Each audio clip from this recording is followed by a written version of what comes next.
Hello, my name is Josh and welcome back to FPL Graduates. In today's video, we're going through my Matchday 5 team reveal. As you can tell, a little bit of a different backdrop. I'm actually on holiday at the moment, so dedication to the cause to show you guys my Matchday 5 team. So let's get straight into the video. Okay then, so I'm going to run through this pretty quickly. I've used my 3 transfers already. I just feel like there's not going to be too much rotation with the picks that I'm going for, so there shouldn't be too much issue.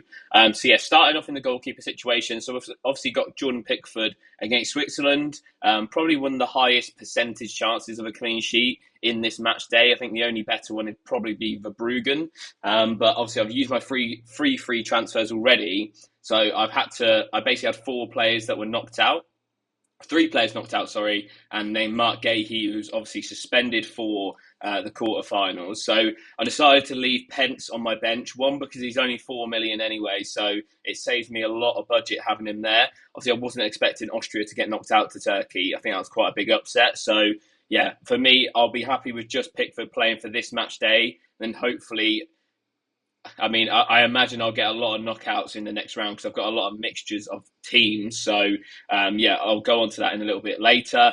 Then looking at the bench, we've also got Nathan Ake. He's one of my transfers in. So previously I had no Dutch players. I previously had Gakpo in there, but then I did take him out for Morata, which was obviously a massive error. Obviously Gakpo coming away with, I think, 12 points last match day and then Morata with 1. So, yeah, bit of grief with that, but Nathan Ake has been solid for the Netherlands so far this tournament. He's got 2 assists so far as well, so attacking threat is there, and he's probably got the most attacking threat at the moment out of all those Dutch defenders. Another Dutch player as well is Xavi Simons. I needed to replace Sabitzer in my team. Simons is almost like for like 0.4 million more. I think he's pretty nailed in that team at the moment.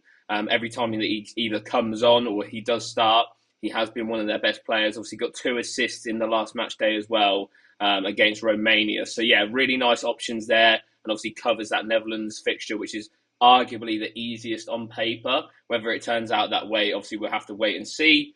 John Stones is up next as well. Obviously that Switzerland game. It'll be an interesting game for sure. There's rumours at the moment at the time of recording that Gareth Southgate will play a back 3 with Kyle Walker, John Stones and Ezri Konsa. Then I'd imagine probably Trent Alexander-Arnold and Trippier as the wing-backs. We'll obviously have to wait and see on that. There is no Gahey, as I previously alluded to. He is suspended for the quarterfinals. So I wouldn't be shocked if there was a change in system, just because the centre-backs that England have on offer at the moment aren't necessarily the best in quality. So yeah, that is the bench and goalkeeper. Let's get into the defence. Okay then, so getting into the 3-man defence, obviously gone through 2 of them already. Danny Carvajal and Cucurella against this Germany attack. I'm not expecting a clean sheet, to be honest. I know Spain defensively have been pretty good in this tournament. The only game they have conceded is against Georgia in that previous round. But for me, that Germany team looks really good going forwards. It'll be interesting to see this fixture. Obviously, I think it's a bit of a 50-50, a bit of a coin flip. If I had to predict it myself, I do think Spain will go through. But whether that be in 90 minutes or in extra time, we'll have to obviously wait and see. Obviously, Cucurella is unreal for those ball recoveries. I think attacking threat-wise, Carvajal does offer a little bit more. Still happy to have both of them in my team. We then got Pepe against France. He's currently my captain at the moment. Obviously, France are yet to score a goal from open play, and it's now the quarterfinals we're going into. I think Portugal have what it takes to keep them out. I think defensively they are pretty solid. I know Pepe obviously made that mistake in extra time to lead Sesko through for that one-on-one. But I just think their team is so good. And not that France's isn't, but I think that Portugal maybe have a more well-rounded team. And I think that is reflected within my team selection. Obviously, I'm not saying that France players are poor picks. I definitely think they're a good side. But yeah, attacking-wise, they're not looking too great so far this tournament. Obviously, just the penalties and the own goals in the games that they're playing in at the minute. So yeah, for me, Pepe will be my captain for the first day of Matchday 5, just because of sheer amount of ball recoveries, and I expect him to have to do a fair decent bit of defending. So hopefully that will require him to get more ball recoveries in this game. Okay, then, so moving on into the midfield, then we've got Bruno Fernandes and Bernardo Silva up first. As I previously mentioned, obviously, I do feel like Portugal are a slightly better team than France, although the bookies probably don't see it like that. And I think Bruno Fernandes and Bernardo Silva have looked really good so far this tournament.